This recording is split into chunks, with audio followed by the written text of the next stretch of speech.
Hi everyone, welcome to UPSC Tamil herald. So யூபிஎஸ்சினா என்ன அப்படிங்கிறத பத்தி நம்ம இன்னைக்கு பார்க்க போறோம். ஸோ நிறைய தமிழ் சேனல்ஸ்ல யூபிஎஸ்சினா என்ன அப்படிங்கிறத சொல்லியிருக்காங்க. பட் வந்து கொஞ்சம் கிளாரிட்டி ஆஃப் தாட்ஸ் வந்து ரொம்ப கம்மியா இருக்கு. சில சேனல்ஸ் மட்டும் அதை ப்ராப்பரா எக்ஸ்பிளைன் பண்ணியிருக்காங்க. ஸோ யூபிஎஸ்சி அப்படின்னால டேரக்டா ஐஏஎஸ் ஐபிஎஸ் அப்படின்னு போயிடுறாங்க, விச் இஸ் ராங். ஸோ ஜென்ரலா புரிஞ்சுக்கோங்க, யூபிஎஸ்சி அப்படிங்கிறது ஒரு கமிஷன். அவங்க கண்டக்ட் பண்ற எக்ஸாமினேஷனுக்கு பேர் தான் சிவில் சர்வீஸ் எக்ஸாமினேஷன்.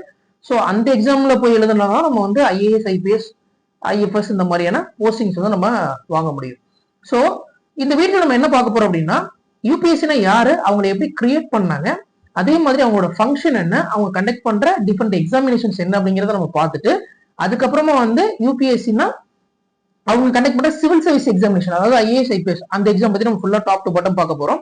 ஸோ அதுல எத்தனை பேப்பர் இருக்கு, ஸோ எத்தனை ஸ்டேஜஸ் ஆஃப் எக்ஸாமினேஷன் இருக்கு, ஏஜ் எலிஜிபிலிட்டில இருந்து அதர் எலிஜிபிலிட்டிஸ் என்னென்ன அப்படிங்கிறத நம்ம ஃபுல்லாவே அட்டம்ஸ், நம்பர் ஆஃப் அட்டம்ஸ் எல்லாமே நம்ம பார்க்க போறோம்.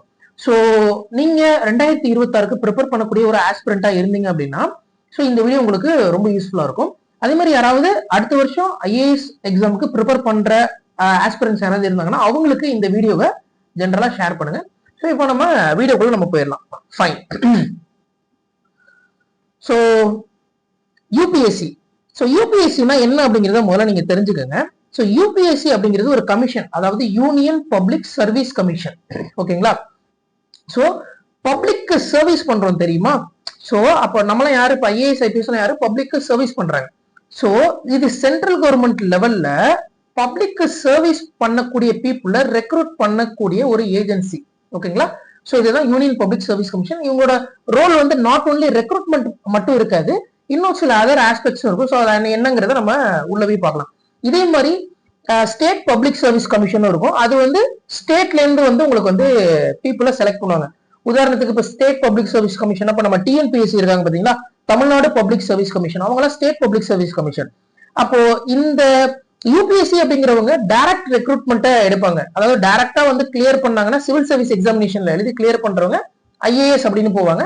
இதே வந்து பப்ளிக் டிஎன்பிஎஸ்சியில போனாங்கன்னா டைரக்டா ஆர்டிஓ அப்படிங்கிற அந்த ஒரு விஷயத்துக்குள்ள போவாங்க. ஸோ இப்போ நம்ம டேரக்டா நம்ம வாட் இஸ் இந்த யூபிஎஸ்சி அப்படிங்கிறத இன்னும் கொஞ்சம் டீடைலா பார்க்கலாம். ஸோ யூபிஎஸ்சி அப்படிங்கிறது ஜென்ரலா ஒரு கான்ஸ்டிடியூஷனல் பாடி, அதாவது இந்திய அரசியலமைப்பு சட்டத்தின்படி இதை வந்து அங்கீகரிக்கப்பட்டாங்க. எந்த ஆர்டிகலுக்கு கீழே வருது அப்படின்னா ஆர்டிகல் 315 இருந்து 323, அதாவது பார்ட் 14. ஸோ இதெல்லாம் வந்து இதை வந்து மென்ஷன் பண்ணி வச்சிருக்காங்க. ஃபைன். இப்போ இந்த கமிஷனை வந்து எப்படி ஃபார்ம் பண்ணாங்க அப்படிங்கிறத பத்தி நம்ம ஒரு சின்ன விஷயம் பார்த்துட்டு போயிடலாம். ஸோ ஜென்ரலா புரிஞ்சுக்கோங்க. ஸோ நமக்கு வந்து இந்த லீ கமிஷன் அப்படிங்கிறது ரொம்ப ரொம்ப இம்பார்ட்டன்ட் கமிஷன். அதாவது இதுதான் ராயல் கமிஷன் அப்படின்னு சொல்லுவாங்க.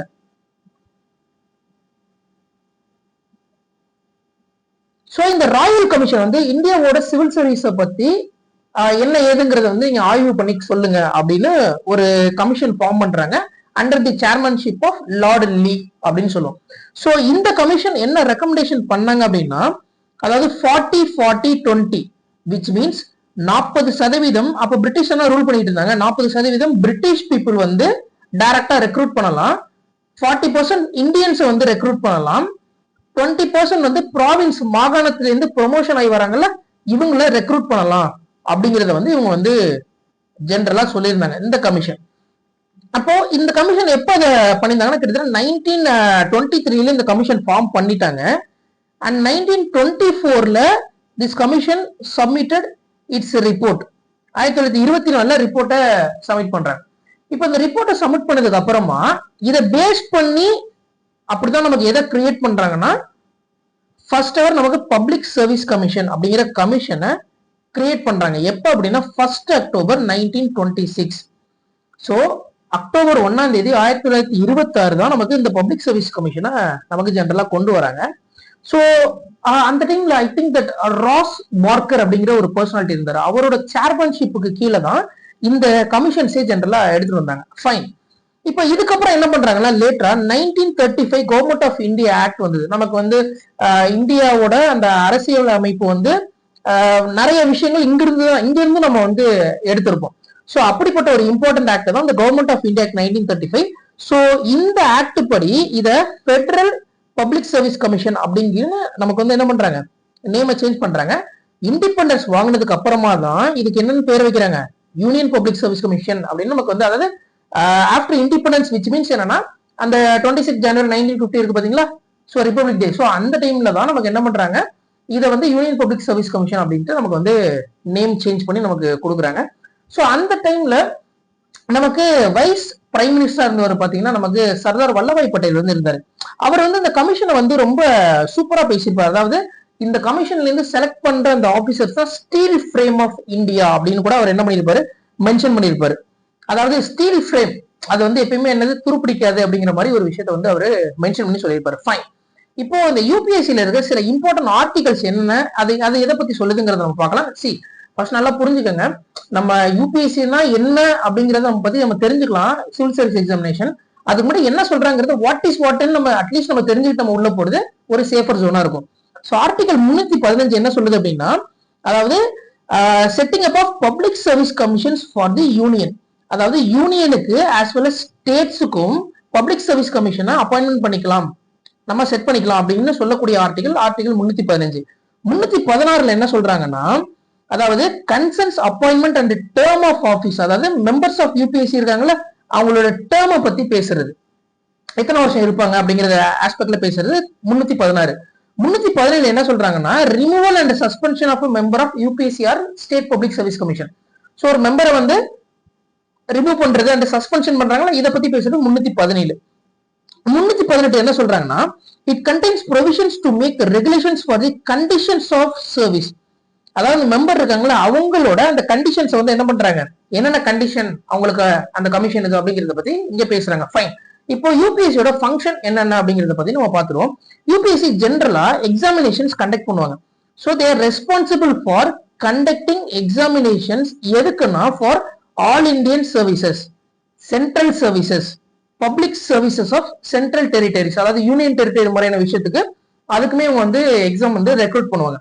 அதே மாதிரி பாருங்க, it assist the states in framing and operating schemes of joint recruitment of any services, அதாவது நம்ம மாநிலம் இருக்குல்ல மாநிலத்துக்கும் இவங்க என்ன பண்றாங்க, ஜாயிண்டா ஏதாவது ரெக்ரூட்மெண்ட் பண்ணணும் அப்படின்னாலும் அதை வந்து இவங்க பண்ணி தருவாங்க.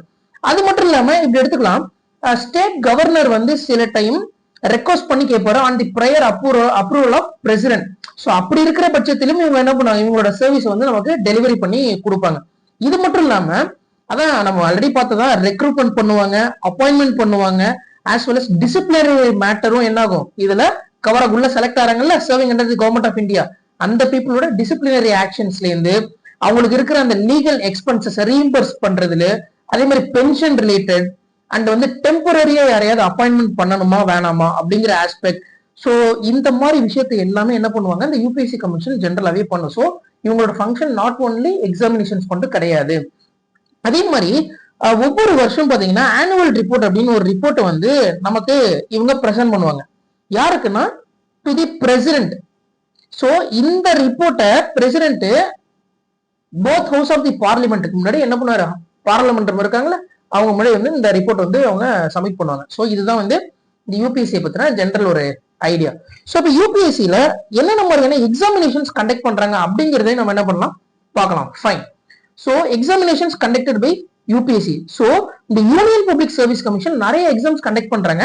So ISS Indian statistical service, IFS Indian forest service examination, அடுத்து இந்தியன் சிவில் சர்வீஸ் எக்ஸாமினேஷன், இதுதான் என்னது recruitment for IAS IPS IRS. இந்த இதை பத்தி தான் நம்ம என்ன பண்ண போறோம், இதுக்கு அடுத்து நம்ம ஃபுல்லாவே பார்க்க போறோம். பட் அதுக்கு முன்னாடி அவங்க என்ன வேற என்ன எக்ஸாம்ஸ் எல்லாம் கண்டக்ட் பண்றாங்க பாருங்க. கம்பைன்ட் மெடிக்கல் சர்வீஸ் எக்ஸாமினேஷன், அடுத்து combined defence service examination CTS இருக்கு பாத்தீங்களா, ஸோ அதுவுமே சரி. And then EPFO employee provident fund இருக்காங்கல்ல, ஸோ அந்த எக்ஸாம்ஸ் இப்போ கூட ரீசெண்டா வந்து கால் ஃபார் வரதுக்கான சான்சஸ் இருக்கு. அதே மாதிரி இந்தியன் இன்ஜினியரிங் சர்வீசஸ், அதே மாதிரி கம்பைன்ட் ஜியோ சயின்டிஸ்ட் ஜியோலஜிஸ்ட் எக்ஸாமினேஷன், முக்கியமான இந்த நேஷனல் டிஃபென்ஸ் அகாடமி எக்ஸாமினேஷன்ஸ், அதாவது 12th முடிச்சோன்னே ஒரு எக்ஸாம் எழுதுவாங்க பாத்தீங்களா. ஸோ ஏர்ஃபோர்ஸ் இந்த மாதிரி ரொம்ப டாப் அஃபிஷியல்ஸ் எல்லாம் இருக்காங்க பாத்தீங்களா, ஸோ ஜென்ரல்லாம், ஸோ அவங்கலாம் இந்த எக்ஸாம் எழுதி தான் உள்ள போவாங்க. ஸோ எலிஜிபிலிட்டி வந்து 12th வரல இருக்கும். அடுத்து வந்து இந்தியன் எக்கனாமிக் சர்வீஸ் எக்ஸாமினேஷன், அடுத்து வந்து பாத்தீங்கன்னா சென்ட்ரல் ஆர்ம்டு போலீஸ் ஃபோர்ஸ், அதாவது இப்போ நம்ம எப்படி தமிழ்நாடு பப்ளிக் சர்வீஸ் கமிஷன்ல நம்ம டிஎஸ்பியா இருக்கவங்க வந்து நம்ம என்ன பண்ணுவாங்க, சிட்டில வந்து ப்ரொமோஷன் சிட்டில போட்டாங்கன்னா அசிஸ்டன்ட் கமிஷனர் அப்படின்னு ஜென்ரலா வருவாங்க. அதே மாதிரி இந்த சென்ட்ரல் கவர்மெண்ட் சர்வீஸ்ல இருக்கிற டிஎஸ்பி கிட்டத்தட்ட ஏசி அசிஸ்டன்ட் கமாண்டன்ட் அப்படின்னு சொல்லுவாங்க. கிட்டத்தட்ட ரெண்டும் ஒரே மாதிரியான ரேங்க் தான் வரும். ஸோ அது அந்த மாதிரி அப்போ இந்த மாதிரி வேரியஸ் எக்ஸாமினேஷன்ஸ் என்ன பண்றாங்க இந்த கமிஷன் கண்டக்ட் பண்றாங்க. அதுல ஒரு எக்ஸாம் தான் என்னது, இந்த சிவில் சர்வீஸ் எக்ஸாமினேஷன். சோ நம்ம இப்ப பார்க்க போற அந்த டாபிக் என்ன அப்படின்னா யூபிஎஸ்சி சிவில் சர்வீஸ் எக்ஸாமினேஷன். சரி, சிவில் சர்வீஸ் எக்ஸாமினேஷன் அப்படின்னா என்ன அப்படின்னு நம்ம பார்க்கலாம். ஸோ சிவில் சர்வீஸ் எக்ஸாமினேஷன் அப்படிங்கிறது உங்களுக்கு நமக்கு தெரியும். நம்ம முன்னாடியே பார்த்தோம், இந்தியன் எக்கனாமிக் சர்வீஸ் இருந்தது, சிஏபிஎஃப் இருந்தது, அந்த மாதிரிலாம் இருந்தது.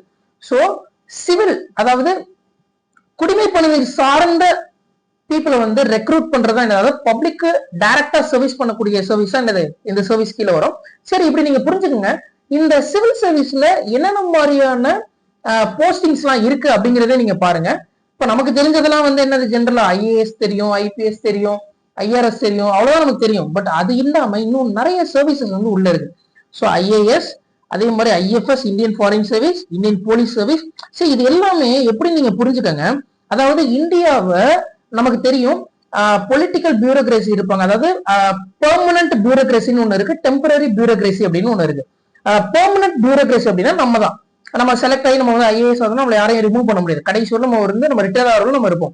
அதே மாதிரி டெம்பரரி பியூரோகிரசி அப்படிங்கிற ஆஸ்பெக்ட்ல யாரும் வருவானா, இந்த பொலிட்டீஷியன்ஸ் எல்லாம் வராங்க. ஏன்னா 5 years தானே இருப்பாங்க, அப்புறம் ஆட்சி மாறும், இல்ல அவங்களே கூட இருக்கலாம் ஒரு 10 வருஷம். ஸோ திருப்பி எப்படியாவது ஒரு டைம் மாறுவாங்கல்ல.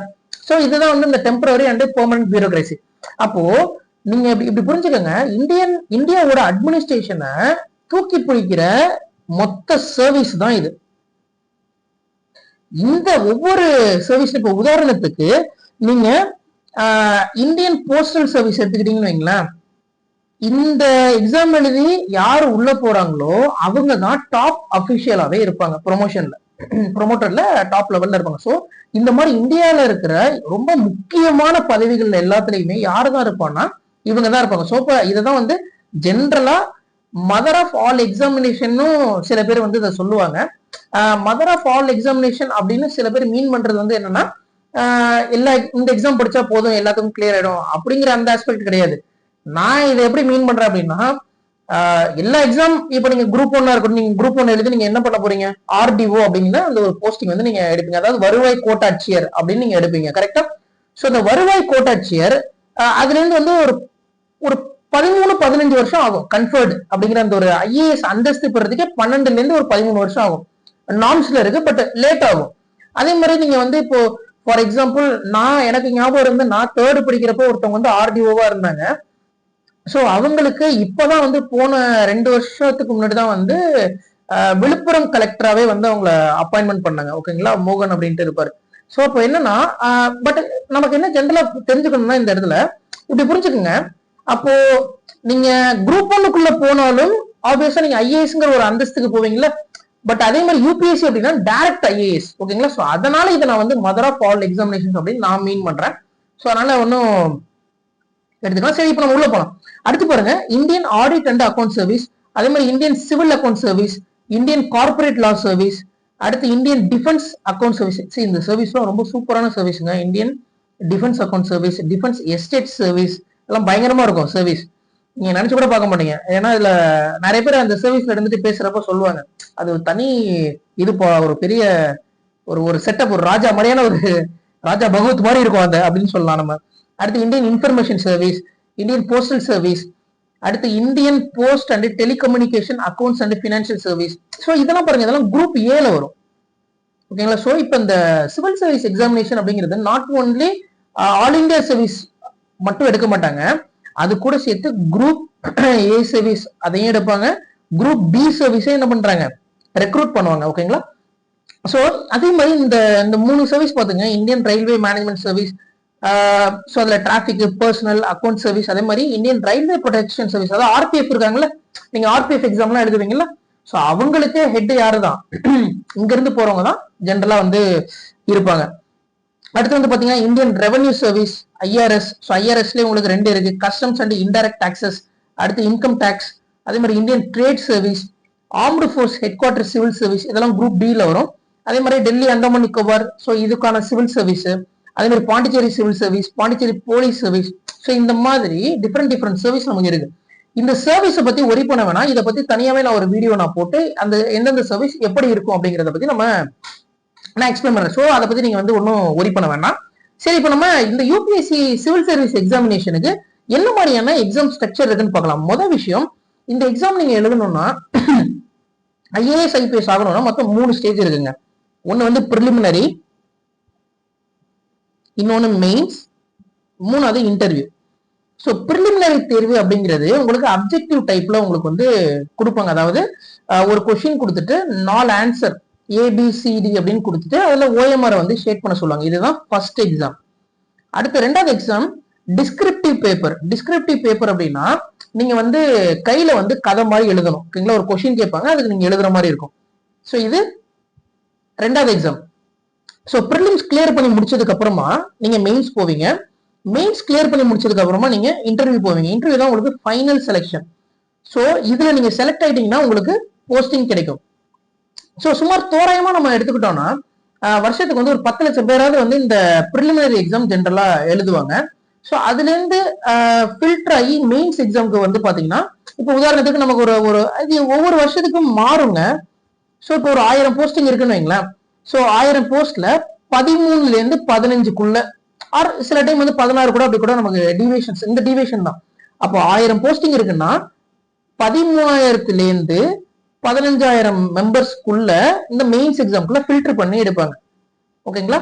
அதே மாதிரி இன்டர்வியூ அப்படின்னு நம்ம போறப்போ இந்த 1000ல இருந்து 2 அல்லது 3 டிபெண்ட் அப்பான் அந்த நோட்டிபிகேஷன், அந்த அந்த வருஷத்துக்குள்ள நமக்கு என்ன சொல்றாங்களோ, கமிஷன் என்ன சொல்லுது அதுக்கு ஏற்ற மாதிரி தான். எப்படி நமக்கு டிஎன்பிஎஸ்சில வந்து ஒரு டைம் மெயின்ஸுக்கு வந்து ஒரு போஸ்ட்டுக்கு 50 பேர் எடுத்தாங்க பாத்தீங்களா, அந்த மாதிரி வருஷத்துக்கு ஏற்ற மாதிரி ஜென்ரலா மாறும். இது வந்து நம்ம சொல்றதுனா ஒரு ரஃப் கால்குலேஷன் தான். ஓகேங்களா. அப்ப தோராயமா வந்து ஒரு 3000 பேர் இன்டர்வியூ கூப்பிடுறாங்கன்னு வைங்களேன்.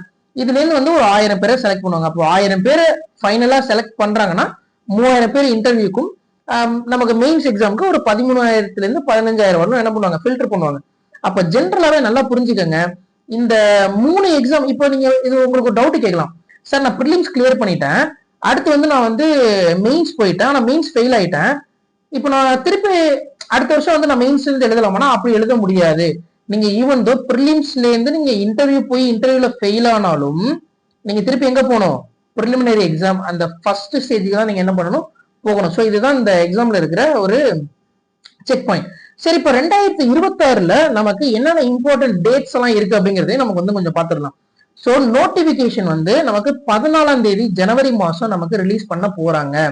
அதாவது அந்த வருஷம் என்னென்னலாம் முக்கியமான அப்டேட்ஸ், ஸோ எப்போ அப்ளை பண்ணலாம் அப்படிங்கிற அந்த ஃபுல் டீட்டெயில்ஸ் நம்ம கொடுப்பாங்க. என்னென்ன சர்வீஸ்லாம் வந்து உள்ள இருக்குது, சிலபஸ், ஸோ இதெல்லாம் வந்து நம்ம நோட்டிபிகேஷன் பார்க்கலாம். அந்த டைம்ல ஜனவரி மந்த்ல அது ரிலேட்டடா நம்ம வந்து ஒரு வீடியோ வந்து நான் பண்ணித்தரேன். அடுத்து ப்ரிலிம்ஸ் பாருங்க, மே மந்த் 24ஆம் தேதி, அதாவது 24/5/2026ல நமக்கு எக்ஸாம் நடக்க போகுது. அதே மாதிரி மெயின்ஸ் எக்ஸாம் பாருங்க 21/8/2026, அதாவது 5வது மாசம் வந்து நமக்கு ப்ரிலிம்ஸ் நடக்குது. அதுல இருந்து 6, 7 கிட்டத்தட்ட 2 மாசம் தான் நடுவில் ஃபுல் மந்த் இருக்கு. நீங்க யோசிச்சு பாருங்க, 6வது மாசம் 7வது மாசம் ஃபுல்லா இருக்கு, 8வது மாசத்துல ஒரு 21 நாள் இருக்கு. ஸோ அப்படி பாத்தீங்கன்னா 60 இங்கிட்ட ஒரு 21, கிட்டத்தட்ட ஒரு 81 அங்கிட்ட ஒரு 6. ஸோ ஆக மொத்தம் 90 நாளுக்கு ரொம்ப கம்மியா தான் இருக்கு. முன்னெல்லாம் வந்து பாத்தீங்கன்னா 4 மாசம் 5 மாசம் ஒரு டைம்ல இருந்த காலம்லாம் இருக்கு. பட் இப்ப என்ன பண்றாங்கன்னா கொஞ்சம் கொஞ்சமா அந்த டைம் வந்து கொஞ்சம் குயிக் ப்ராசஸ் பண்றதுக்கு அவங்க யூபிஎஸ்சி ட்ரை பண்றாங்க. அது ஒரு நல்ல விஷயம் தான். சரி, இப்ப இந்த மெயின்ஸ் எக்ஸாம் நம்ம பார்த்துட்டோம் 21/8/2026 நடக்குது. இன்டர்வியூ வந்து கிட்டத்தட்ட நமக்கு பிப்ரவரி மாசத்துல இருந்து ஏப்ரல் வரை நமக்கு நடக்கும். அதே மாதிரி ஃபைனல் ரிசல்ட் வந்து நமக்கு ஏப்ரல் 2027ல நமக்கு கொடுத்துருவாங்க. ஓகேங்களா. ஸோ இதுதான் வந்து இந்த யூபிஎஸ்சியோட இம்பார்ட்டன்ட் எக்ஸ்பெக்டட் டேட்ஸ். ஓகேங்களா. ஸோ இப்போ இந்த எக்ஸாமுக்கு என்னென்ன மாதிரியான எலிஜிபிலிட்டி கிரைட்டீரியா, ஸோ நம்ம ப்ரிலிம்ஸ் மெயின்ஸ் இன்டர்வியூ பத்தி இன்னும் நம்ம டீட்டெயிலா பார்க்க போறோம். ஸோ நம்ம அதுக்கு முன்னாடி இந்த எலிஜிபிள் கிரைட்டீரியா என்னன்னு பார்த்துக்கலாம். அதாவது Indian administrative service, Indian foreign service, Indian police service, இந்த மாதிரியான இம்பார்ட்டன்ட் சர்வீஸ்க்கு they must be a citizen of India. அவங்க வந்து இந்திய குடிமகனா மட்டும்தான் இருக்க முடியும். அதே மாதிரி மற்ற அதர் சர்வீஸ்க்கு சிட்டிசன் ஆஃப் இந்தியாவும் இருக்கலாம், சிலதுக்கு நேபாளாவும் இருக்கலாம், சிலதுக்கு பூட்டானாவும் இருக்கலாம். அவங்களுக்கு ஸ்பெஷல் ப்ரொவிஷன்ஸ் வந்து ஜென்ரலா கவர்மெண்ட்ல கொடுத்துருக்காங்க. அதே மாதிரி திபெத்லயும் இந்த ரெஃப்யூஜியா இருக்கலாம். அது எப்போ அப்படின்னா பிஃபோர் 1 ஜனவரி 1962 அந்த டைம்ல என்ன பண்ணிருக்கணும், வந்திருக்கணும் with the intention of permanently settling India. தான் இம்பார்ட்டன்ட். இந்தியால பெர்மனண்டா செட்டில் ஆகணுங்கிற இன்டென்ஷன்ல வந்திருக்கவங்களா இருக்கணும். ஓகேங்களா. அதே மாதிரி பர்சன்ஸ் ஆஃப் இந்தியன் ஆரிஜின், அதாவது பாகிஸ்தான்ல இருந்து இப்ப இந்த கண்ட்ரி எல்லாம் கொடுத்துருக்காங்க பாருங்க list, Pakistan, Burma, Sri Lanka, east African countries. இங்க இருந்தெல்லாம் இந்தியாவுக்கே திருப்பி நான் பெர்மனண்டா செட்டில் ஆகணும் அப்படின்னு நினைச்சிட்டு வரக்கூடிய பர்சன்ஸ் ஆஃப் இந்தியன் ஆரிஜின், இந்திய வம்சாவளியை சேர்ந்தவர்கள் இருக்காங்களா, அவங்களும் இந்த எக்ஸாம் என்ன பண்ணலாம், எழுதலாம். சில எக்ஸாம்ஸும் நிறைய சில செக் பாயிண்ட்லாம் இருக்கும். சில எக்ஸாம்ஸ் அவங்க எழுத முடியாது, மற்ற எக்ஸாம்ஸ்லாம் என்ன பண்ணலாம், எழுதலாம். ஸோ இதுதான் வந்து எலிஜிபிலிட்டி கிரைட்டீரியா. ஸோ நமக்கு இது பெருசா, ஏன்னா மேக்ஸிமம் எல்லாம் இந்தியன்ஸா தான் இருக்கும். ஸோ ஆனால் நமக்கு வந்து நோ இஷ்யூஸ். ஸோ நம்ம வந்து இந்த எக்ஸாம் எழுதலாம். அடுத்து எஜுகேஷன் வந்து பாத்தீங்கன்னா ஏதாவது ஒரு ரெகக்னைஸ்டு யூனிவர்சிட்டியில நீங்க ஒரு டிகிரி வந்து வாங்கியிருக்கணும். ஓகேங்களா, அது பிஎஸ்சியா இருக்கலாம், பிஏ இருக்கலாம், what ever it is, but recognised யூனிவர்சிட்டியில நீங்க வந்து வாங்கியிருக்கணும். டிப்ளமோ மாதிரி முடிச்சிருந்தீங்கன்னா எலிஜிபிள் கிடையாது, டிகிரி முடிச்சிருக்கணும். ஓகேங்களா, அதே மாதிரி ஏஜ் லிமிட் பாருங்க. So general category R EWS, economically weaker section, இவங்க ரெண்டு பேருக்கும் மினிமம் ஏஜ் 21, மேக்ஸிமம் ஏஜ் 32. 32க்குள்ள நீங்க எழுதிக்கலாம், அதுக்கு மேல எழுத முடியாது. அதே மாதிரி ஓபிசி பாத்தீங்கன்னா மினிமம் 21, மேக்ஸிமம் 35. எஸ்சி எஸ்டி பாத்தீங்கன்னா மினிமம் 21, மேக்ஸிமம் 37. அப்ப என்னன்னா நமக்கு இந்த இடத்துல இந்த ரிலாக்ஸேஷன் அப்படின்னு ஒரு விஷயம் வந்து ஜென்ரலா வந்து கொடுத்துருப்பாங்க ஒவ்வொரு கம்யூனிட்டிக்கும். ஓகேங்களா, ஸோ ஓபிசிக்கு 3 வருஷம் ரிலாக்ஸேஷன். அதாவது நீங்க 32 வயசு வரணும் எக்ஸாம் எழுதிட்டு உங்களால முடியலன்னா அதுக்கு அடுத்த வருஷம் நீங்க அப்ளை பண்றப்ப ரிலாக்ஸேஷன்ல வந்து நீங்க கொடுக்குற மாதிரி வரும். ஓகேங்களா, ஷெட்யூலுக்கு வந்து ஷெட்யூல் காஸ்ட் அண்ட் ஷெட்யூல் ட்ரைபுக்கு 5 வருஷம் வந்து உங்களுக்கு வந்து இந்த ரிலாக்ஸேஷன் பீரியட் வந்து ஜென்ரலா இருக்கும். சரி, இப்ப இதுக்கு நம்பர் ஆஃப் அட்டம்ஸ் அப்படின்னு நம்ம பார்க்கலாம். ஒவ்வொரு கேட்டகரிக்கும் வந்து அவங்க அட்டம்ஸ் வந்து ரெஸ்ட்ரிக்ட் பண்ணி வச்சிருக்காங்க. ஸோ இப்போ நீங்க எடுத்துக்கிட்டீங்கன்னா ஜென்ரல் கேட்டகரிக்கு 6 அட்டம்ப்ட், ஓபிசிக்கு 9 அட்டம்ப்ட். அதாவது இப்ப நீங்க 21 வயசுல இருந்து 32 வயசு கிட்டத்தட்ட வந்து உங்களுக்கு வந்து ஒரு 11 வருஷம் இருக்கு. 11 வருஷம் 12 வருஷத்துல நீங்க வந்து 6 முறை தான் எழுத முடியும் ஜென்ரல்ல இருந்தீங்கன்னா, ஜென்ரல் ஆர் இடபிள்யூஎஸ். ஸோ அதுவே ஓபிசில இருந்தீங்கன்னா இதே வந்து நீங்க ஒரு 15 வருஷத்துல நீங்க 9 முறை எழுதிக்கலாம். ஸோ அதனாலதான் அட்டம்ப்ட் வந்து பசங்க வந்து கொஞ்சம் கேர்ஃபுல்லா பார்த்து பண்றது வந்து இதுல வந்து அட்வைசபிள். ஸோ சில பேர்லாம் என்ன பண்ணுவாங்கன்னா இந்தியன் ஃபாரஸ்ட் சர்வீஸ் அட்டம்ப்ட் போட்டுட்டு இதுல அட்டம்ப்ட் வராம கணக்கு காட்டுற விஷயங்களும் நடக்கும். ஸோ இப்போ நம்ம அடுத்து உள்ள போலாம். சரி, இந்த யூபிஎஸ்சி சிவில் சர்வீஸோட எக்ஸாமினேஷன் பேட்டர்ன் என்ன அப்படிங்கிறத நம்ம பார்க்கலாம். ஃபைன், இப்போ நம்ம மொத்தம் 3 ஸ்டேஜ் சொன்னோம் பாத்தீங்களா, ப்ரிலிம்ஸ், மெயின்ஸ், இன்டர்வியூ அப்படின்னு. ஸோ இப்போ இதுல இந்த ஃபர்ஸ்ட் ப்ரிலிம்ஸ் எக்ஸாம் எப்படி நடக்கும் அப்படிங்கிறத பார்க்கலாம். சரி, இந்த ப்ரிலிம்ஸ் எக்ஸாம் இதுதான் ஸ்டேஜ் 1. இதுல பேப்பர் 1, பேப்பர் 2 அப்படின்னு 2 பேப்பர் நமக்கு ஜென்ரலா இருக்கு. இந்த பேப்பர் 1ல ஜென்ரல் ஸ்டடிஸ் அப்படின்னு சொல்லுவாங்க. அதாவது ஜென்ரல் ஸ்டடிஸ் அப்படின்னா நம்ம என்னங்கிறத கீழே பார்க்கலாம். அதாவது நமக்கு வந்து history, geography, environment, economy, polity, இந்த மாதிரி சப்ஜெக்ட்ஸ் எல்லாம் நமக்கு வரும். அவங்க நமக்கு கேட்கக்கூடிய கொஸ்டின்ஸ், நம்பர் ஆஃப் கொஸ்டின்ஸ் வந்து 100 கொஸ்டின். ஸோ மார்க் வந்து ஒரு கொஸ்டினுக்கு 2 மார்க், ஆக மொத்தம் 200 மார்க். எக்ஸாம் எப்போ நடக்கும்னா 2 மணி நேரம் நடக்கும். அதாவது நீங்க பாத்தீங்கன்னா 9:30ல இருந்து காலையில 11:30 வரலும் ஒரு எக்ஸாம் நடக்கும். அதுக்கப்புறம் 2:30ல இருந்து 4:30 வரலும் ஒரு எக்ஸாம் ஆஃப்டர்நூன் நடக்கும். ஸோ இதுதான் வந்து நேச்சர் ஆஃப் எக்ஸாமினேஷன் ஜென்ரலா. ஸோ இந்த பேப்பர் 1ல நீங்க ஸ்கோர் பண்றது தான் they will be considered for cut off. Cut ஆஃப்க்கு இதை தான் கன்சிடர் பண்ணுவாங்க. என்ன எக்ஸ்பிளைன் பண்றேன், கொஞ்சம் வெயிட் பண்ணுங்க. அப்ப GS2 என்ன அப்படின்னா சிசாட். ஓகேங்களா, ஸோ மேக்ஸ், ஆப்டிடியூட்லாம் இருக்குல்ல, அதாவது ஆப்டிடியூட், ரீசனிங், காம்ப்ரிஹென்ஷன், இந்த மாதிரியான பேப்பர் வரும்.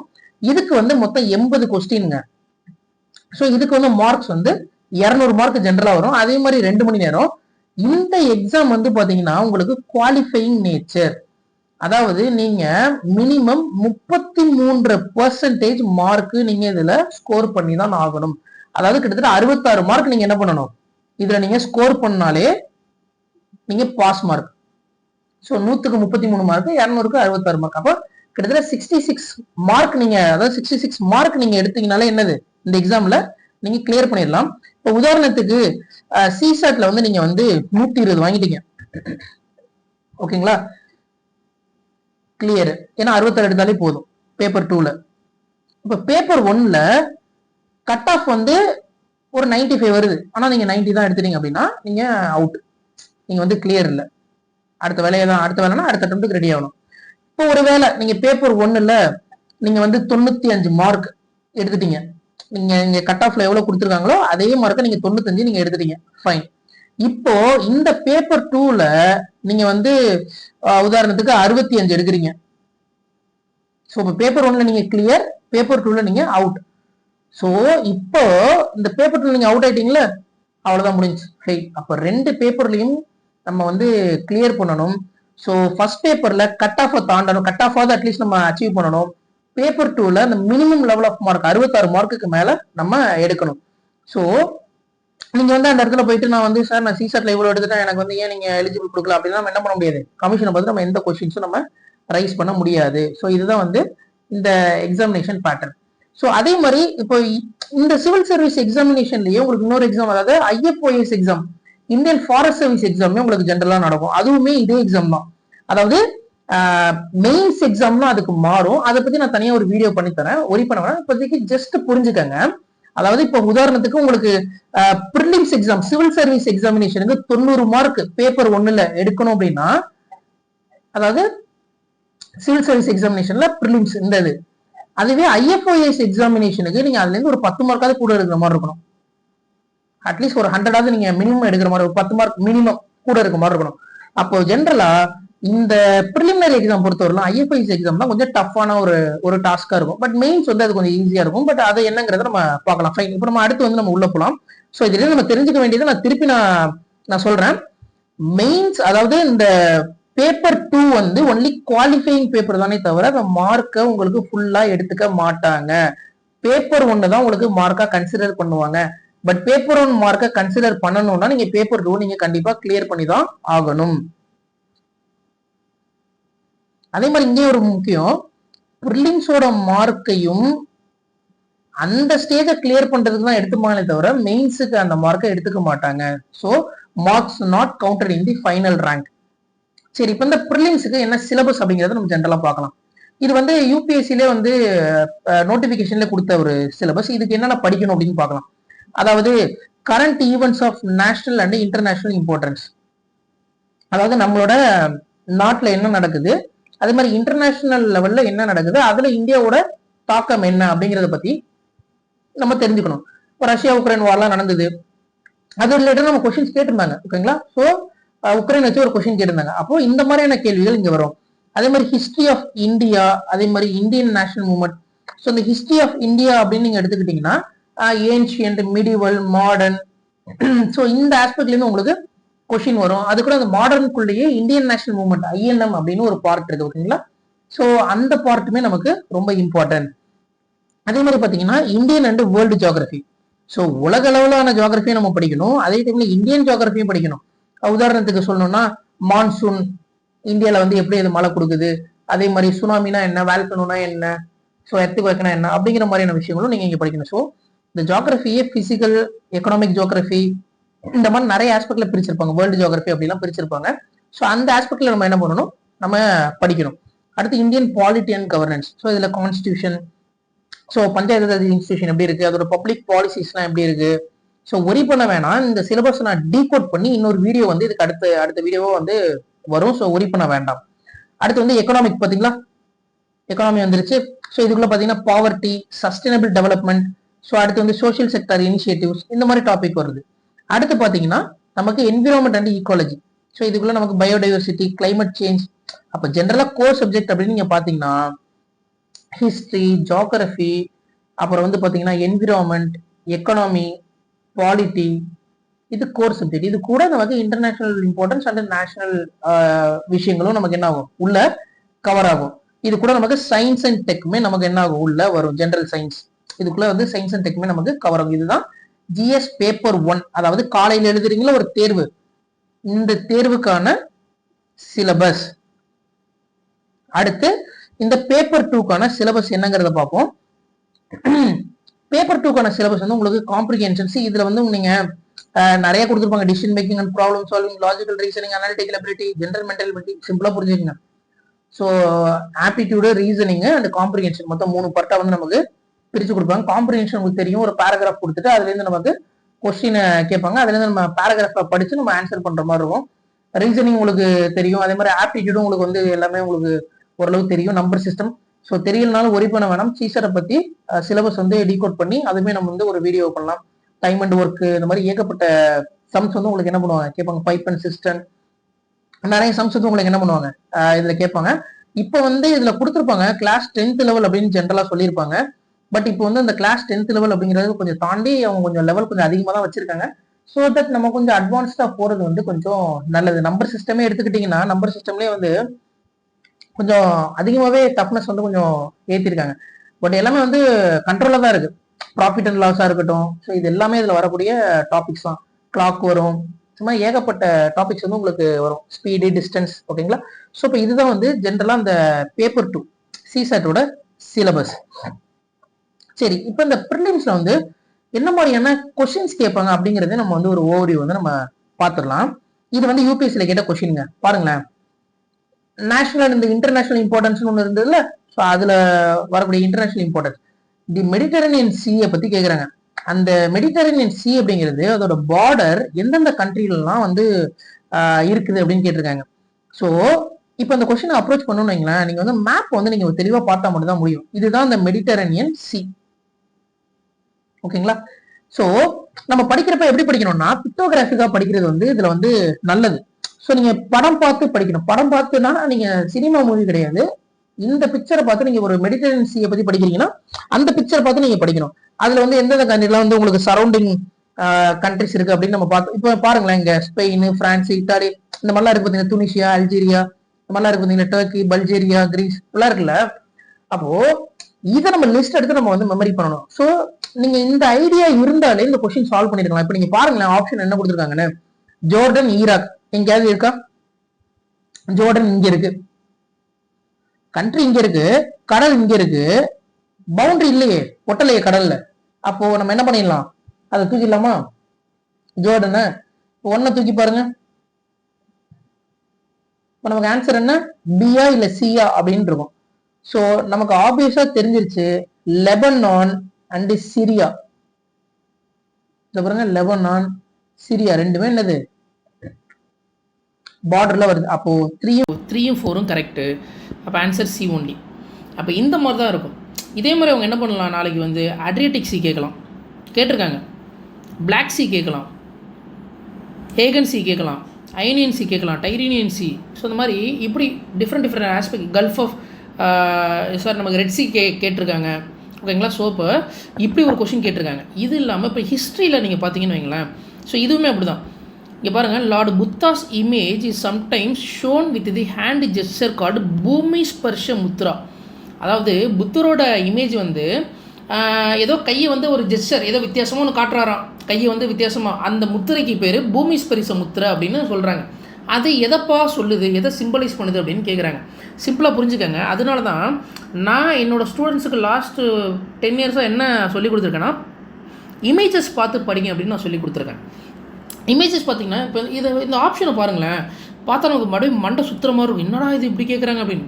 ரொம்ப ரொம்ப ரொம்ப ரொம்ப சிம்பிளான ஒரு கொஷின். இங்கே பாருங்கள், இதுதான் பூமி ஸ்பரிச முத்திரை. புத்தர் வந்து பார்த்தீங்கன்னா அப்படி எர்த்தை டச் பண்ணியிருக்க மாதிரி இப்படி காமிச்சிருக்காங்கல்ல, இதுதான் அந்த முத்திரை. அதில் வந்து என்ன விஷயம் அப்படிங்கிறத நம்ம முதல்ல நான் சொல்லிடுறேன். பூமி ஸ்பரிச முத்திரை அப்படின்னா எர்த்து டச்சிங் ஜெஸ்டர், எர்த்தை டச் பண்ணிகிட்டு இருக்காராம். ஏன் அப்படின்னா, இந்த புத்தர் இருக்கார்ல, சித்தார்த்த கௌதமா, இவரோட உண்மையான பேர். இந்த புத்தர் வந்து என்லைட்டன்மெண்ட் நாலேஜை போதி மரத்துக்கு கீழே அட்டைன் பண்ணிட்டாராம், ஓகேங்களா. அந்த டைமில் புத்தர் என்ன சொல்லுவார், ஆசை தான் துன்பத்திற்கு காரணம், அப்போ வந்து நீ அந்த ஆசையை வந்து நீ திறந்துரு அப்படிங்கிற மாதிரியான ஒரு கான்செப்டை சொல்லுவார். ஸோ அப்போது இவர் இந்த ஆசை, இப்போது நமக்குலாம் ஆசை இருக்குல்ல, ஐஏஎஸ் ஆகணும் அப்படிங்கிறது ஒரு ஆசை தானே. இப்போ இதெல்லாம் திறந்துட்டு நம்ம உட்காந்தோன்னா என்ன ஆகும், ஒன்றும் பண்ண முடியாது. பட் ஆனால் அப்போ இதெல்லாம் மீறி ஒருத்தர் பண்ணுறாருல புத்தர் அப்படின்னா, அதனால தான் அவர் வந்து என்னது, அப்போது புத்தா வந்து அவரோட ஆசையை திறக்கிறாராம். திறக்கிறப்போ அவரை வந்து எய்த்தாப்பில் இந்த டெமன், அதாவது மாறா அப்படின்னா இப்படி எடுத்துக்கோங்க. அதாவது கண்ணுக்கு தெரியாத, அது வந்து ஒரு ஆவியோ அந்த மாதிரிலாம் இல்லை, கண்ணுக்கு தெரியாத ஒரு ஆசை வந்து அவரை வந்து ஆக்கிரமிப்பு பண்ண ட்ரை பண்ணுதான். இந்த அவனுக்கு இதை தரேன் அதை தரேன் இந்த அப்படின்னு ஆசை காமிச்சு ஒரு மாதிரி பண்ணுதான். டெம்டேஷன், அவர் டெம்டேஷனை க்ரியேட் பண்ணுதான். நமக்கெல்லாம் இப்போ டெம்ட் ஆனால் என்ன பண்ணுவோம், ஏதாவது சாக்லேட் பேரே டெம்டேஷன் அப்படின்னே வந்திருக்கு, கரெக்டாக. ஸோ நமக்கு ஏதாவது ஒன்று சாப்பிட்ணும் அப்படின்னு டெம்ட் ஆனோம்னா போய் சாப்பிட்ருவோம், கரெக்டாக. அந்த மாதிரி இவருக்கு வந்து ஆசையை வந்து தூண்டுதான். அந்த ஆசைக்கிட்ட வந்து இவர் சொல்கிறாரு, அங்கே பாருங்கள், when Mara try to disturb him, Buddha touched the எர்த்தை தொட்டுட்டு அவரோட ரைட் ஹேண்டில் தொடுறாராம். தொட்டுட்டு to call the earth's witness to his spiritual purity. இந்த எர்த்துக்கிட்ட போய் கேளுப்பா, நான் எவ்வளோ ஸ்பிரிச்சுவல் பியூரிட்டியாக இருக்கேன் அப்படின்னு. ஸோ நீ என்னை வந்து அவ்வளோ சீக்கிரத்தில் நீ ஏமாற்ற முடியாது, சாட்சி யார், இவர் தான், போய் கேட்டுக்க முடிஞ்சா அப்படிங்கிற லெவலுக்கு அவர் என்ன பண்ணுறாரு. அதுதான் அந்த முத்திரை. அப்போ இங்கே ஆன்சர் பாருங்கள், Buddha calling of the earth to witness his purity and steady fastness during his enlightenment despite the temptation of Mara. நீ என்ன வேணால் பண்ணு, நீ எடுத்துக்கிட்ட போய் நீ என்னோட விட்னஸாகவே நீ கேட்டுக்கோ, என்னோடய பியூரிட்டி என்னங்கிறத அது சொல்லும், நான் என்லைட்மெண்ட்டாக அடைஞ்சு தான் ஆவேன் அப்படிங்கிறது தான் இதுக்கான ஆன்சர். பட் இங்கே பாருங்களேன், ஃபஸ்ட் ஆப்ஷன் பாருங்கள், Buddha's reminder to his followers that they all rise from the earth. Buddha வந்து அவரோட ஃபாலோவர்கிட்ட சொல்கிறாரா என்னென்னா, நம்மளாம் அந்த எர்த்துலேருந்து தான் வந்தோம், அதே மாதிரி எர்த்துலேயே நம்ம என்ன பண்ணிடுவோம், டிசால்வ் ஆயிடுவோம் அப்படின்னு சொல்கிறாராம். சம்மந்தமே இல்லை பார்த்தீங்களா? அதுக்கு தான் சொல்கிறேன், படம் பார்த்து கதை கூர்னீங்க அப்படின்னா ரொம்ப வந்து அது வந்து ஈஸியராக இருக்கும். ஸோ அதுதான் இவ்வளோ தான் கேட்குறாங்க. நீங்கள் நினைக்கிறது ரொம்ப கஷ்டம் இல்லை. இப்போ இதெல்லாம் யாருன்னா கிளாஸ் எடுக்கிற டைமில் என்ன பண்ணுவோம், அதை வந்து டீச்சர்ஸே வந்து உங்களுக்கு டீச் பண்ணி கொடுத்துருவாங்க. ஸோ ஹிஸ்ட்ரி பற்றிலாம் ஒரி பண்ண வேணாம், நம்ம ஹிஸ்ட்ரிக்கு வீடியோஸுமே என்ன பண்ணியிருக்கேன், நான் பிளான் வச்சுருக்கேன். ஸோ அதனால் பயப்பட வேணாம்.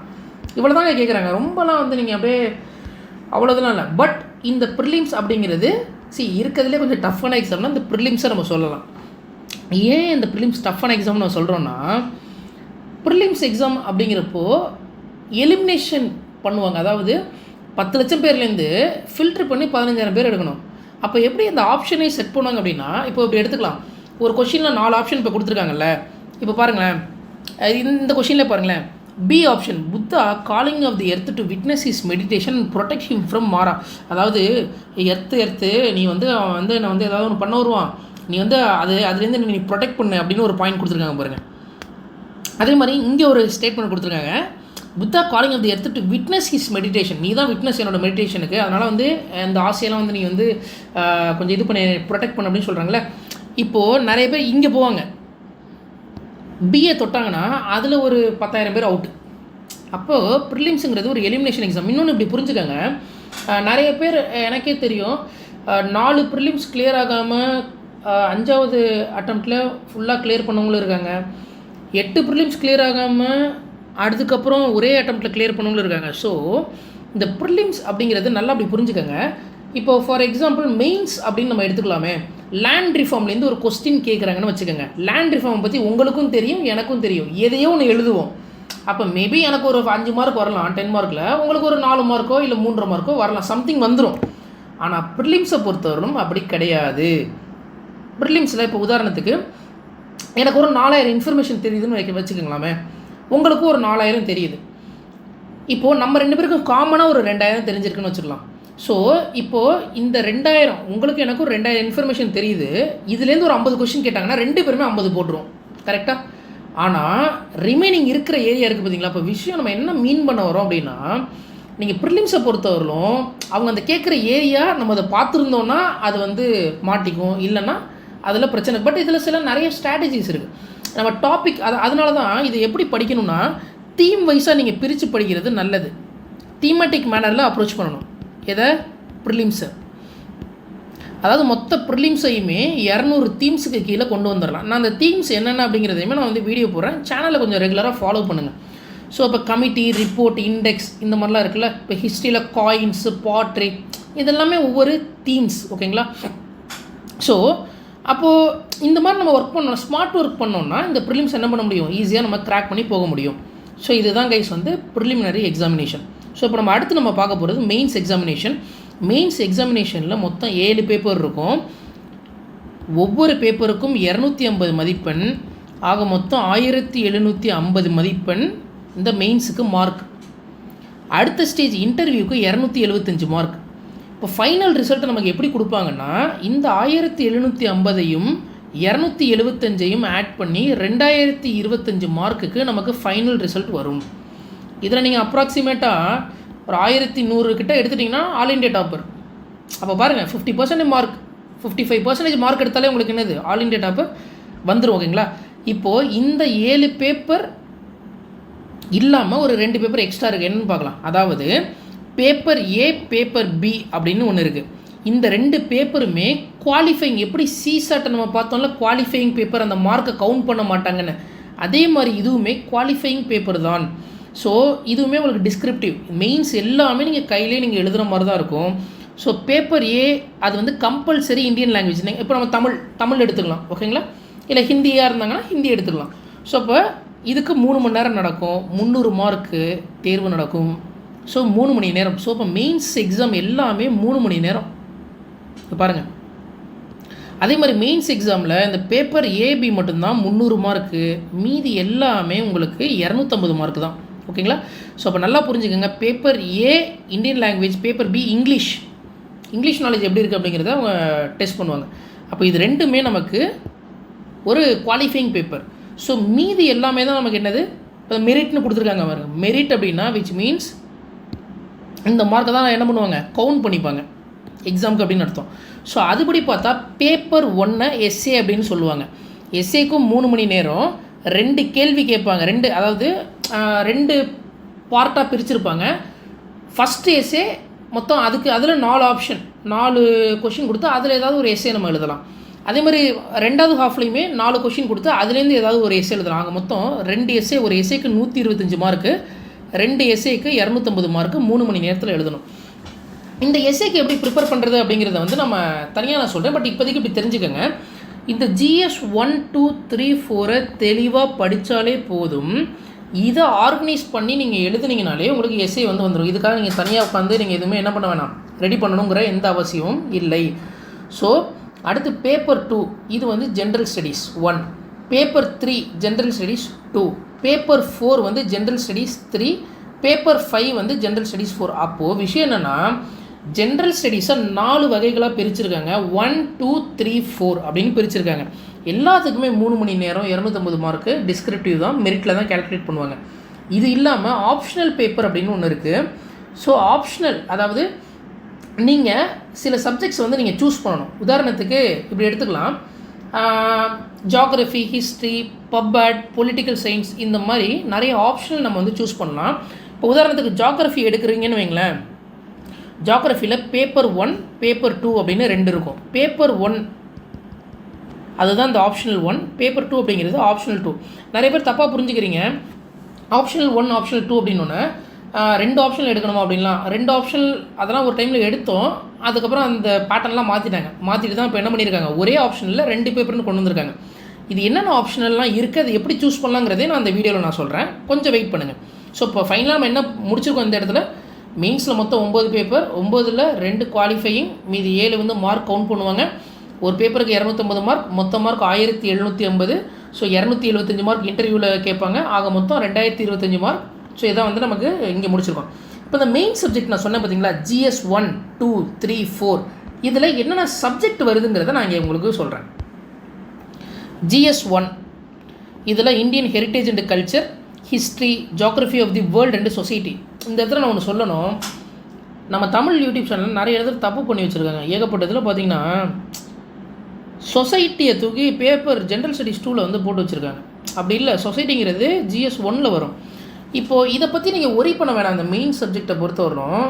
இந்த சிலபஸ் டீகோட நான் வந்து உங்களுக்கு பண்ணி இப்போ வீடியோ ரெடி ஆகிடுச்சு, நான் ரிலீஸ் பண்ணிடுறேன்.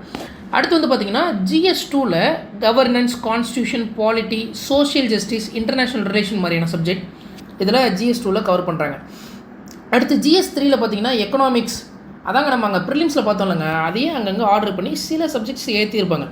எக்கனாமி, அதே மாதிரி என்விரான்மெண்ட் அண்ட் பயோடைவர்சிட்டி, செக்யூரிட்டி, அதாவது இன்டர்னல் செக்யூரிட்டி, உள்நாட்டு பாதுகாப்பு இருக்குல்ல அது, அதே மாதிரி டிசாஸ்டர் மேனேஜ்மெண்ட், புயல் அடித்தா மழை வந்தால் என்ன பண்ணணும், அதில் NDMA கைட்லைன்ஸ் என்னென்னலாம் நம்ம பண்ணணும்.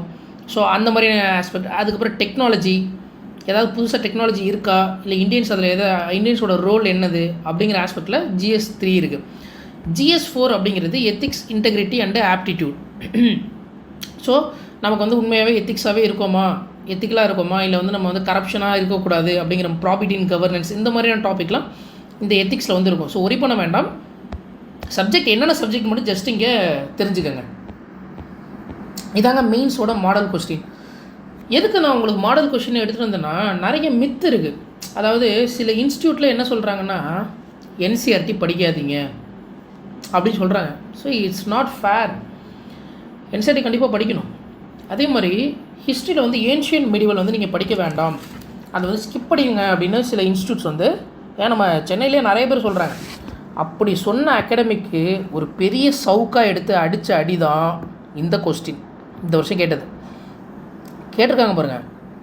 To what extent has the urban planning and culture of Indus valley civilisation provided input to the present day urbanisation. இன்றைக்கி இருக்கிற அர்பனைசேஷனுக்கு அந்த இண்டஸ் வேலி சிவிலைசேஷன் எப்படி இன்புட்டை ப்ரொவைட் பண்ணுச்சு on the basis of urban planning and culture அப்படின்னு கேட்குறாங்க, discuss பண்ணுன்னு கேட்குறாங்க. அப்போது இதை நீங்கள் எப்படி இதை சரி நல்லா புரிஞ்சுக்கோங்க, இது இன்ஸ்டியூட் என்ன சொல்கிறாங்கன்னா இது ஆர்ட் அண்ட் கல்ச்சர் அப்படின்னு சொல்கிறாங்க. சரி, வாட் எவர் இட் இஸ், நீங்கள் ஆர்ட் அண்ட் கல்ச்சராக இருந்தாலும் வேதிக்லேருந்து ஒரு கொஷின் கேட்டிருந்தாங்க பார்த்தீங்களா? 2 வருஷத்துக்கு முன்னாடி வேதிக்கோட சொசைட்டியை பற்றி ஒரு கொஷின் கேட்டிருந்தாங்க. எப்படி வந்து ஏர்லிவிலேருந்து லேட் வந்து ட்ரான்ஸ்ஃபர்மேஷன் நடந்தது, அதோட ரெலவெண்ட் இன்றைக்கி இருக்கா இல்லையான்லாம் கேட்டிருந்தாங்க. அப்போது நீங்கள் வந்து அதை படிக்காமல் நீங்கள் போக முடியாது. ஸோ அட் எனி காஸ்ட் நீங்கள் வந்து ஏன்ஷியன் மீடியாவில் ஸ்கிப் பண்ணக்கூடாது அப்படிங்கிறதுக்கு இந்த கொஷின் வந்து ஒரு உதாரணம். ஸோ இந்த மாதிரி தாங்க உங்களுக்கு வந்து கொஷின் கேட்பாங்க. அடுத்து பாருங்கள், சரி பயப்படாதீங்க பிகினர்ஸு, இதெல்லாம் ரொம்ப ஈஸியான கொஸ்டின், பேசிக்கான கொஸ்டின். நீங்கள் உள்ளே படிக்க வந்துட்டிங்கன்னா அப்போ உங்களுக்கு புரியும். Gandhara's culture owed as much to the Romans as to the Greeks, explain. சிம்பிளான கொஸ்டின். அப்போ என்ன விஷயம்னா இப்படி தான் மெயின்ஸ் கொஸ்டின் உங்களுக்கு இருக்கும். ஓகேங்களா? தேர்ட் பேட்டில் ஆஃப் பானிபட், இதெல்லாம் வந்து பெருசாக அந்த பக்கம் யாரும் போகவே மாட்டாங்க. எடுத்தோன்னே இந்தியன் நேஷனல் மூவ்மெண்ட் அப்படின்னு போயிடுவாங்க.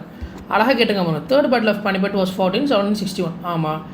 Y were so many empires shaking battles founded Panipat? ஏன் வந்து நிறைய எம்பையர் வந்து அந்த இடத்துல பேட்டில் வந்து நடந்திருக்கு, நிறைய எம்பையர் வந்து அந்த இடத்துல ஆட்டம் கண்டிருக்கு அப்படிங்கிற விஷயம்லாம் சொல்லியிருக்காங்க. அப்போ என்ன நான் நல்லா புரிஞ்சுங்க கைஸ், நீங்கள் ஹிஸ்ட்ரினா ஹிஸ்ட்ரி அவ்வளோதான், பிரிக்காதீங்க. ஏன்ஷியன் மெடிவல் மாடர்ன் அப்படி போகாதீங்க. எப்பயுமே படிக்கிறப்போ ஹிஸ்ட்ரியை ஏன்ஷியன் மெடிவல் மாடர்ன் அப்படி போங்க. சில அகாடமியில் எடுத்தோன்னே மாடர்னை கொண்டு வந்து ஸ்டார்ட் பண்ணுவாங்க எக்ஸாம்ஸ் படிக்கிறதுக்கு. அதெல்லாம் வந்து அது புரியாது. ஸோ அதனால் வந்து இதுதான் வந்து மெயின்ஸ் கொஸ்டின். ஓகேங்களா? சரி, அடுத்து நம்ம இப்போ அந்த ஆப்ஷனல் சப்ஜெக்ட் ஒன்று சொன்ன பார்த்தீங்களா, அந்த சப்ஜெக்ட்டுக்குள்ளே போகலாம். மொத்தம் 48 ஆப்ஷனல் சப்ஜெக்ட் இருக்குங்க. அதில் 25 கோர் சப்ஜெக்ட், 22 லிட்ரேச்சர் ஆப்ஷன். அதாவது தமிழ் ஆப்ஷனலையும் நீங்கள் எடுக்கலாம். இங்கே சொன்னோம் பார்த்தீங்களா, இதில் நீங்கள் என்ன எதுவும் எடுக்கலாம், தமிழையும் எடுக்கலாம். எடுத்து தமிழில் நீங்கள் என்ன பண்ணலாம், எக்ஸாமை ஸ்கோர் பண்ணலாம். நிறைய பேர் கிளியர் பண்ணியிருக்காங்க. தமிழில் டாப் மார்க் லக்ஷ்மண பெருமாள், அவங்களாம் வந்து டாப் மார்க் கிட்டத்தட்ட 330 மார்க்லாம் எடுத்திருக்காங்க. அதனால் வந்து ஒரு மித்து இருக்குது, தமிழ் ஆப்ஷனில் எடுத்தால் மார்க் ஸ்கோரிங் வராதுன்னு. அப்படிலாம் இல்லை, 330 எடுத்திருக்காங்க எனக்கு தெரிஞ்சவங்களே. ஓகேவா? ஸோ அதனால் வந்து அந்த மித்தெல்லாம் உடச்சிருங்க. சரி, இப்போது இதில் என்னென்ன சப்ஜெக்ட்லாம் இருக்குதுன்னு பார்க்கலாம். Agriculture, animal husbandry. இப்போ உதாரணத்துக்கு நீங்கள் இது ரிலேட்டடாக டிகிரி படிச்சிருந்தீங்கன்னா அதை நீங்கள் எடுக்கலாம். இப்போ இன்ஜினியரிங் படிச்சிட்டிங்கன்னா என்ன பண்ணலாம் அப்படின்னா, சில சப்ஜெக்ட்ஸ் இருக்குது, அதை நீங்கள் ஸ்பெசிஃபைடாக நீங்கள் வந்து சூஸ் பண்ணி எடுக்கலாம். ஜியாகிரஃபி, ஹிஸ்ட்ரி, அடுத்து வந்து political science and international relation, அதாவது பிஎஸ்சிஆர், பப்ஆட், பப்ளிக் அட்மினிஸ்ட்ரேஷன், சோஷியாலஜி. இதுதான் மெஜாரிட்டி ஆஸ்பிரண்ட்ஸ் வந்து எடுக்கிற சப்ஜெக்ட். சில பேர் மேக்ஸ் எடுப்பாங்க.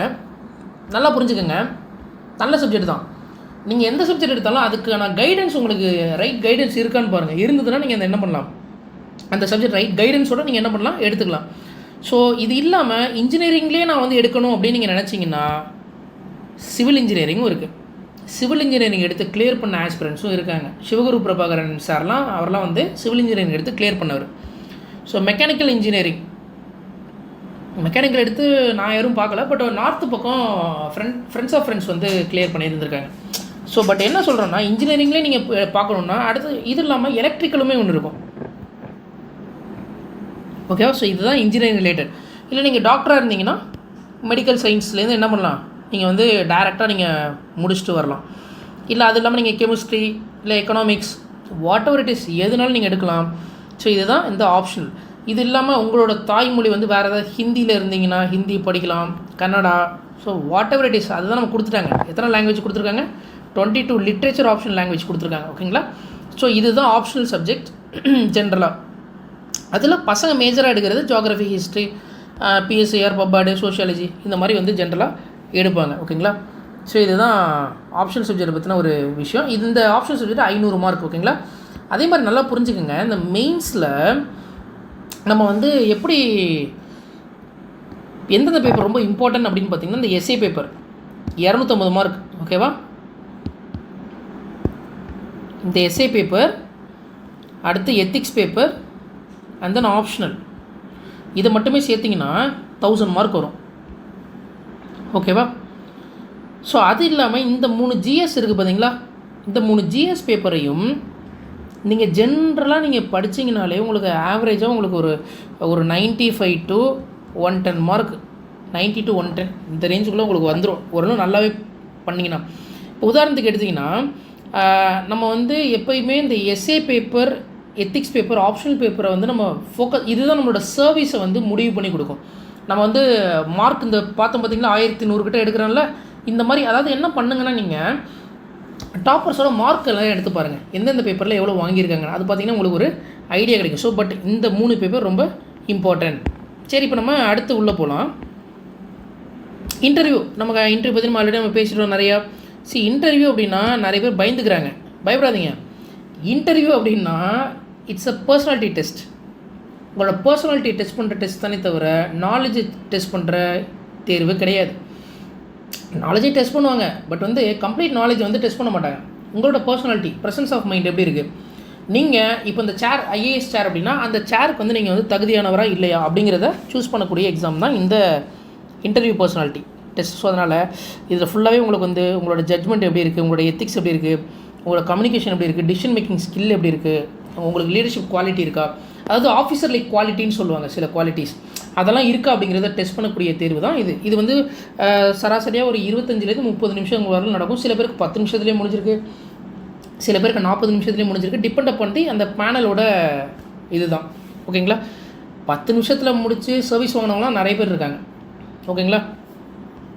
அடுத்து இந்த யூபிஎஸ்சியை எப்படி ப்ரிப்பேர் பண்ணுறது, ப்ரிப்பரேஷன் ஸ்ட்ராட்டஜி ஃபார் 2026 என்ன பண்ணலாம் அப்படின்னு பார்த்தீங்கன்னா, என்சிஆர்டியை 6வதுலேருந்து 12வது வரலையும் படிச்சிங்கன்னா உங்களுக்கு பேசிக்ஸ் புரிஞ்சிடும். ஸோ என்சிஆர்டி மஸ்ட்டு பிகினர்ஸுக்கு. ஓகேவா? என்சிஆர்டி வீடியோஸ் வந்து உங்களுக்கு நம்ம சேனல்லே வந்து ஹிஸ்ட்ரி வந்து பிளான் வச்சுருக்கோம். ஸோ நீங்கள் அதை பார்க்கலாம். பாலிட்டி மாதிரியான விஷயங்கள் நீங்கள் படிச்சிங்கனாலே உங்களுக்கு வந்து ஜென்ரலாக புரியும். அடுத்து பாருங்கள், ஸ்டாண்டர்ட் புக்ஸை ஃபாலோ பண்ணுங்கள். லைக் லக்ஷ்மிகாந்த், ஸ்பெக்ட்ரம், இதெல்லாம் நீங்கள் ஃபாலோ பண்ணலாம். அடுத்து நியூஸ் பேப்பர் படிக்கிறத ஹேபிட்டாக எடுத்துக்கோங்க, ஹிந்து ஆர் இந்தியன் எக்ஸ்பிரஸ். அதே மாதிரி ப்ரீவியஸ் இயர் கொஷின் பேப்பரை சால்வ் பண்ண பாருங்கள். லாஸ்ட்டு 10 வருஷம் நான் கொடுத்துருக்கேன், பட் நீங்கள் அதுக்கு இன்னும் கொஞ்சம் பேக்கில் போனால் அது வந்து நல்லது. அதே மாதிரி டெஸ்ட் சீரிஸ் என்ன பண்ணுங்கள், என்ரோல் பண்ணுங்கள். அதாவது இதெல்லாம் முடிச்சதுக்கப்புறம் பிஒய்க்கெலாம் முடிச்சிருங்க. நிறைய பேர் வந்து என்ன பண்ணுவீங்க, டெஸ்ட் பேட்சில் போயிட்டு டெஸ்ட் வேணும்னு போய்ட்டு எழுதிக்கிட்டு இருப்பீங்க, ப்ரீவியஸ் இயரே பார்க்க முடியுங்க. நல்லா புரிஞ்சுக்கோங்க, யூபிஎஸ்சிக்கு 2 கண் இருக்குது. ஒன்று சிலபஸ், இன்னொன்று ப்ரீவியஸ் இயர் கொஷின். அவங்க என்ன பண்ணுவாங்க, ப்ரீவியஸ் இயர் கொஷின்லேருந்து தான் திருப்பி கொஷின் கேட்பாங்க. அதாவது அவங்க வந்து எப்படி யோசிப்பாங்கன்னா, நீ ஏன் எக்ஸாம் எழுத வந்துட்டு என்னோடய ப்ரீவியஸ் இயர் கொஷினை நீ பார்க்கலையா, உனக்கு கொஷின் எடுக்கிறேன் அப்படிங்கிற மாதிரியே அந்த பேட்டர்ன் வந்து இருக்கும். அதனால் ஃபஸ்ட்டு பிஒய்க்கு முடிச்சுட்டு அதுக்கப்புறமா நீங்கள் வந்து டெஸ்ட் சீரிஸ் என்ரோல் பண்ணலாம். அதே மாதிரி ஷார்ட் நோட்ஸ் வந்து மேக் பண்ண ட்ரை பண்ணுங்கள், அதை கண்டினியூஸாக ரிவைஸ் பண்ணுங்கள். ஷார்ட் நோட்ஸ் எப்படி மேக் பண்ணலாம் அப்படிங்கிறத நான் வந்து உங்களுக்கு சொல்லித்தரேன். ஓகேங்களா? ஃப்யூச்சரில். அடுத்து வந்து மார்க் இன்டர்வியூ, மெயின்ஸ் முடிச்சதுக்கப்புறம் மார்க் இன்டர்வியூ அட்டன் பண்ணலாம். ஸோ அது வந்து ஒன்றும் பயப்படாதீங்க, மார்க் இன்டர்வியூலாம் ஒரு பெரிய விஷயமே இல்லை, அதெல்லாம் ஈஸியாக என்ன பண்ணிடலாம். நீங்கள் மெயின்ஸை கிளியர் பண்ணிங்கன்னா போஸ்டிங் அப்படின்னு நீங்கள் இமேஜின் பண்ணுங்கள். அப்போது அதுக்கு தேவையான மைண்ட் செட்டை நம்ம எடுத்துகிட்டு போய்க்கலாம். அதே மாதிரி இதுக்கு சில ரெக்கமெண்டட் ஸ்டடி சோர்ஸ் நம்ம ஆல்ரெடி சொன்னது தான். இது வந்து நான் புக் லிஸ்ட் அப்படின்னு ஒரு வீடியோ வந்து ரெடி பண்ணியிருக்கேன், எந்தெந்த புக்கெல்லாம் படிக்கலாம் அப்படின்னு. அதோட சாம்பிள் தான், சும்மா ஜிஸ்ட்டு மாதிரி தான் நான் கொடுத்துருக்கேன்.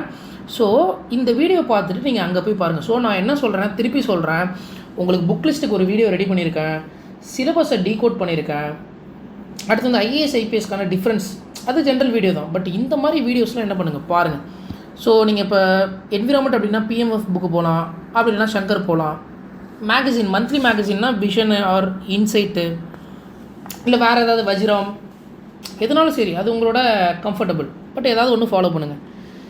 யோஜனா குருஷேத்ரா ஃபாலோ பண்ணுங்கள். அடுத்து வந்து யூபிஎஸ்சி பிஒய்க்யூ நிறைய புக்கில் தப்பாக இருக்குங்க, அதனால தான் சொல்கிறேன். நீங்கள் பிஒய்க்கை பார்த்துட்டு இதுதான் ஆன்சர்னு போயிடாதீங்க, அந்த ஏரியாவை படிங்க. இப்போ ரைட் டு லைஃப் இருக்குன்னு ஆர்டிகல் 21 அதை பற்றி ஒரு கொஷின் கேட்குறாங்கன்னா அதை முதல்ல படிங்க. படிச்சுட்டு நீங்கள் அந்த புக்கில் கொடுத்த ஆன்சரை பிளைண்டாக நம்பாதீங்க. நீங்கள் படிச்சிட்டிங்கல்ல, சால்வ் பண்ணி பாருங்கள் ஆன்சர் எது வருதுன்னு. ஒருவேளை உங்களுக்கு தப்பாக வந்துருச்சுன்னா வெப்சைட்டில் அடித்து பாருங்கள், நிறைய வெப்சைட் ரெஃபர் பண்ணிங்கன்னா ஏதாவது ஒரு இதில் கரெக்டாக போட்டிருப்பாங்க. ஸோ அதனால் இதுதான் guys recommended study source. And ஃபைனலாக உங்களுக்கு வந்து ஒரு டிப் கொடுக்குறேன்.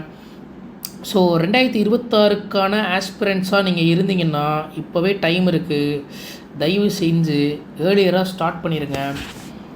நீங்கள் படிக்கிறது முக்கியம் கிடையாது, மல்டிப்புள் டைம்ஸ் நீங்கள் ரிவிஷன் பண்ணணும். அதுதான் முக்கியம். இன்னொன்று நான் ரொம்ப ஃபெமிலியராக சொல்கிறது, don't chase too many books. நான் புக் லிஸ்ட்டுன்னு ஒரு வீடியோ போடுறப்போ பல புக்கை பற்றி சொல்லியிருப்பேன். அந்த வீடியோவை தெளிவாக பாருங்கள். ஒரு சப்ஜெக்ட்டுக்கு 4 புக்கு சொல்லியிருப்பேன். ஆனால் அதில் ஏதாவது ஒன்று தான் எடுக்க சொல்லியிருப்பேன். புரியுதா? ஸோ கம்மியாக படிங்க, நிறைய ரிவிஷன் பண்ணுங்கள், திருப்பி ரிவிஷன் பண்ணுங்கள், அதை ரீகால் பண்ணுங்கள், அதை வந்து ஆன்சர் ரைட்டிங்கில் எழுத ட்ரை பண்ணுங்கள். இந்த மாதிரி பண்ணிங்கன்னா உங்களுக்கு என்னது, இது வந்து ஈஸியாக இருக்கும். ஆன்சர்ஸை இப்போலேருந்து எழுதி பார்க்க ஆரம்பிங்க. ஓகேவா? ஸோ எப்படின்னா லைக் வந்து ஏதாவது ஒரு டாபிக் எடுத்து, இப்போ கோரல் ரீஃப் அப்படின்னா கோரல் ரீஃபோட சிக்னிஃபிகன்ஸ் என்ன அப்படின்னு நீங்களே ஒரு கொஷினை செட் பண்ணி நீங்களே என்ன பண்ணலாம், எழுதலாம். ஸோ இப்போ இந்த மாதிரி என்ன பண்ணலாம், நீங்கள் ட்ரை பண்ணிங்கன்னா உங்களுக்கு ஈஸியராக 2027 அந்த டைமில் உங்களுக்கு யூபிஎஸ்சியை கிளியர் பண்ண முடியும். அதுவும் மெயினாக நீங்கள் காலேஜ் படிக்கிற ஆஸ்பிரண்ட்ஸாக இருந்தீங்கன்னா உங்களுக்கும் ஒரு வீடியோ நான் ரெடி பண்ணியிருக்கேன். ஓகேவா? ஸோ அந்த வீடியோவையும் நீங்கள் வந்து போய் பார்க்கலாம். ஸோ இதுதான் கைஸ் வந்து யூபிஎஸ்சியை பற்றின ஒரு ஜென்ரல் ஓவர்வியூ. ஸோ நம்ம கொஷின்ஸ் எப்படி கேட்பாங்க, ஸோ எக்ஸாம் பேட்டர்ன் எப்படி இருக்கும், எல்லாத்த பற்றி நம்ம சொல்லியாச்சு. ஓகேவா? ஸோ அதனால் ஸோ நெக்ஸ்ட் வீடியோவில் நம்ம வேறு ஒரு புது கண்டென்ட்டோட வரேன். Thank you so much.